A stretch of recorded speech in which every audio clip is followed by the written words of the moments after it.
পাবে না, স্টেপিং করবে, তখন তো চুরি চিন্তায় পারবে। এটাও তো আপনার মাথায় রাখতে হবে। আপনারা বলেন পুলিশের কথা, আমার এই নারায়ণগঞ্জে একটু জানেন, আপনারাও যেহেতু এখানকারই, আমার জানানোর বা আপনাদের শোনারও অধিকার আছে। এই টোটাল নারায়ণগঞ্জের প্রায় 1.5 কোটি মানুষের জন্য মাত্র 1800 পুলিশ, অথচ ঢাকা সিটি কর্পোরেশনে 35,000 পুলিশ। এই 1800 পুলিশ দিয়ে আমি কিভাবে যে তারপরে এখানে হিমশিম কাচ্ছি। এরপরে বাণিজ্য মেলা আছে, এই মেলা আছে, ও মেলা আছে, সবসময় প্রোগ্রাম থাকে।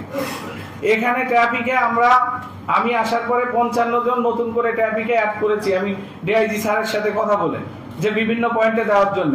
ছাত্ররা বলেছে যে তারা ট্রাফিকিং এ আসতে চায়, সেক্ষেত্রে কিছু কথা আছে। তারা কি এসে বিনা শ্রম দেবে, নাকি তাদের কিছু পারিশ্রমিক দিতে হবে? পারিশ্রমিক দিতে হলে এইটা কে দেবে? পারিশ্রমিক কিন্তু আমি ঢাকায় কথা বলেছিলাম, ঢাকা সিটিতে যেটা করেছে, তারা ছাত্রদের এনগেজ করেছে, তাদের একটা পারিশ্রমিক দেয়। আমি তো পারিশ্রমিক দিতে পারবো না, তারা আমাকে দেবে না, তাহলে কি ছাত্ররা এখানে এসে ফ্রি ট্রাফিকিং করবে? আমি নিশ্চিত একদিন আসবে, দ্বিতীয় দিন কেউ আসবে না। এই টাকার উৎসটা কোথা থেকে হবে? অনেক কিছু আসলে বলা যায়, কিন্তু বাস্তবে করাটা অনেক কঠিন। এর ভিতর থেকেও আমার যে পুলিশ আছে, তাই দিয়ে আপনাদের সর্বোচ্চ সেবা দেব। আপনারা শুধু একটা রোডম্যাপ সবাই মিলে করেন যে এই পয়েন্টে আসবে না।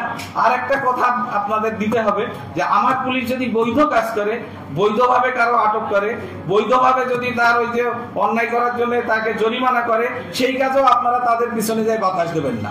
এই কথাটুকু দিতে হবে আমাদের। পুলিশকে সাপোর্ট করতে হবে, আপনারা সাথে থাকেন, প্রয়োজন বলে আপনার প্রতিনিধি থাকুক। আমি তো বলেছি, আমার পুলিশ যদি কেউ চাঁদাবাজির সাথে ইনভলভ হয়, সে যদি টোকন সিস্টেম করে, আপনারা আমাকে ধরান, সে যদি এই জেলায় এখন থাকে, অবশ্যই তাকে আমি এই জেলা থেকে আউট করে দেবো। আমি কথা দিয়ে গেলাম। ঢালাও ভাবে কেউ কাউকে দোষারোপ না করি। আসেন নারায়ণগঞ্জে সবাই মিলে, এখানে ডিসি ভাই আসার পর থেকে বলছি যে নেন সবাই মিলে বসি। আসলে ফুটপাথ গুলো একবারে উঠানো যাবে না।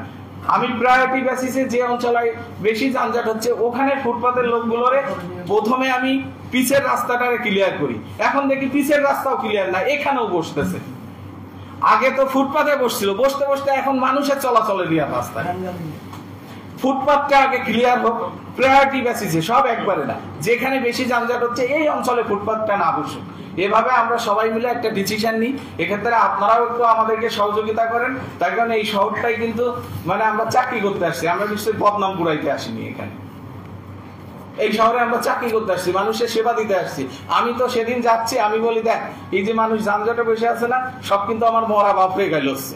আমার ড্রাইভাররা বলতেছে যে শালাটা কি করে। এখন আমি কেন গালি খাবে আমার বাপ? আমরাও তো চাই যে শহরটা ভালো চলুক।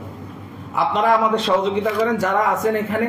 আমি তো বললাম যে শহরে গালি আমাদের দেন, ওটা আমাদের সয়ে গেছে, কিন্তু সবাই এগুলো মাথায় নেয়। ফুটপাত উচ্ছেদ হোক, রাস্তাগুলো ভালো হয় না, কতদিন লাগে আমি জানি না। এই যে এখান থেকে চাষারা যাওয়ার পথে মসজিদের সামনে ওইটুক ভাঙা রাস্তার জন্য আমার গাড়িও যেতে পারে না, সর্বোচ্চ মনে হয় 20-50 হাত। এইটুক রাস্তা আপনারা কেন করেন না আমাকে একটু বলেন তো দেখি। এই রাস্তাটুক কেন করেন না? প্রয়োজন বোধে নারায়ণগঞ্জে এত কোটি